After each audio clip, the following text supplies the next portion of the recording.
Dear students, this is for the benefit of those who were not able to watch the live streaming or who did not get the time to listen to the lecture that we had yesterday. This is a repetition of what was done yesterday, and we are dealing with the Americanism of American literature. The term American literature is sometimes thought to be superfluous because it is written in English and can become an integral part of what we call English literature. The Americans in their origin were Englishmen who started migrating to the continent with the Mayflower, sailing to America with some persecuted Puritans who called themselves Pilgrim Fathers.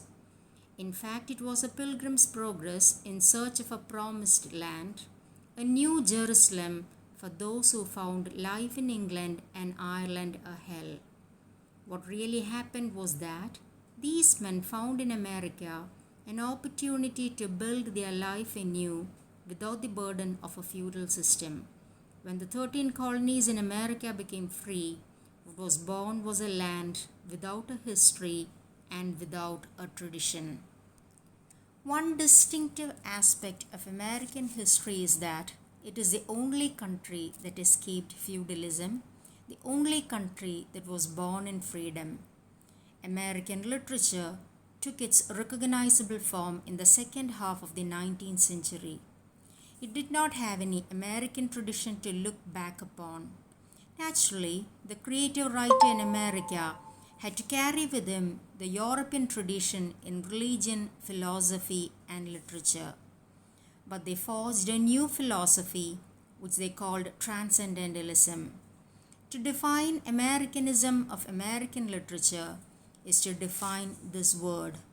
The major 19th century American writers Emerson, Whitman, Melville, and Hawthorne, and even Dickinson subscribed to this philosophy. It has behind it influences coming from Eastern mysticism, Calvin's Puritanism, 19th century European philosophy, and British Romanticism, all mixed up with the new frontier spirit characteristic of the American expansion westward.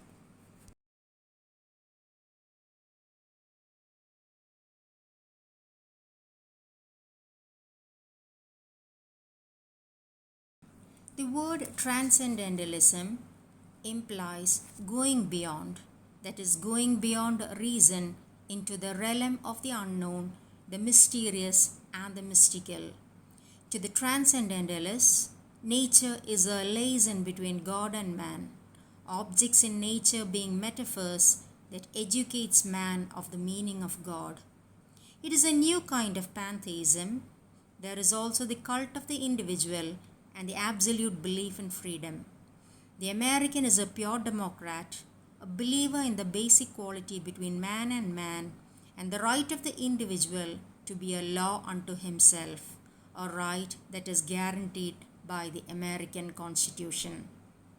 When we go through American literature, we come across a recurring idea, namely death. Whitman and Emily Dickinson appear to be obsessed with death. Melville and Hawthorne are preoccupied with death in their novels. Even in a comic writer like Mark Twain, we become conscious of violence and murders inherent in the river culture. Hemingway is always edging towards death.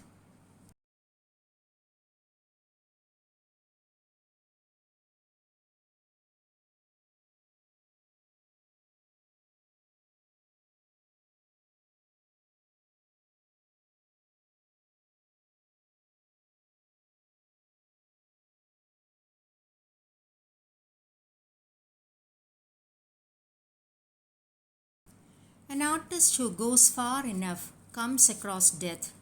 In drama, it is again death that is a dominant theme. O'Neill's Emperor Jones has the hero die of his own psychic fear. Arthur Miller strikes us with the death of a salesman. This constant concern with death has a role to define the Americanism of American literature.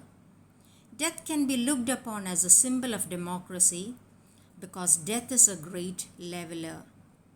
There may be deeper significance that lie in the consciousness of the Americans who began their history in the continent by mindlessly killing off the entire race of Red Indians. American life seems to have sprung from the blood-caked memory of ethnic eradication. Americanism exercises its freedom in literary forms also.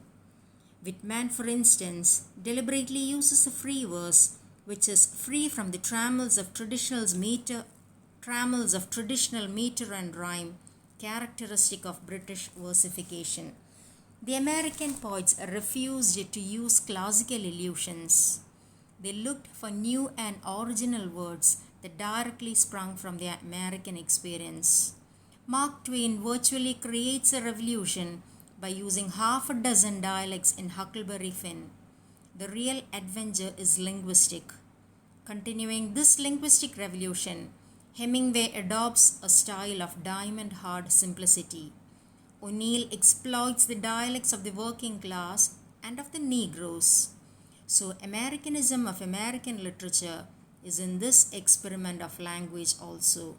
American literature is a literature without a tradition. Thank you for listening to this.